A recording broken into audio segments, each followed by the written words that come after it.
नमस्कार मित्रांनो चाललो आहे गावाला कोकण कन्याने. आणि तुम्ही ठाण्याला लाईन बघताय कोकण कन्यासाठी लागलेली. भरपूर लाईन होती मित्रांनो.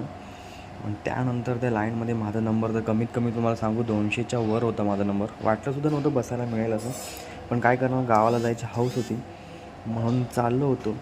तर बघूया जागा भेटते का की नाही भेटते ते. अशा तऱ्हेने मित्रांनो आम्ही ट्रेन आली, ट्रेनमध्ये बसलो आणि ही तुम्ही गर्दी बघू शकता ट्रेनमधली. खूप गर्दी आहे मित्रांनो. मला जागा भेटली आहे बसायला दरवाजावरती, कारण मी मुद्दामच थांबलो बाहेर, कारण एवढ्या गर्दीमध्ये कोण आतमध्ये जाऊन बसतं आहे गरमीमध्ये त्या. आणि जाम गर्दी होती, त्यापेक्षा दरवाजामध्ये बसलेलं निवांत बसायला भेटलं. दरवाजामध्ये आम्ही दोघंजण बसलो होतो. आणि त्यानंतर तुम्ही बघाल ही गर्दी जी फक्त होती ना, ती फक्त खेडपर्यंतच. खेडला जी ट्रेन खाली झाली ती ही तुम्ही दृश्य बघू शकताय.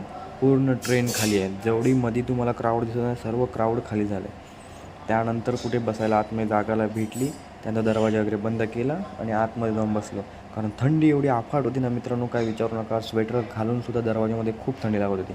दरवाजा तर बंद करू शकत नव्हतो, कारण दरवाजा बंद केला तर बसायला जागा होत नव्हती त्याच्यामुळे.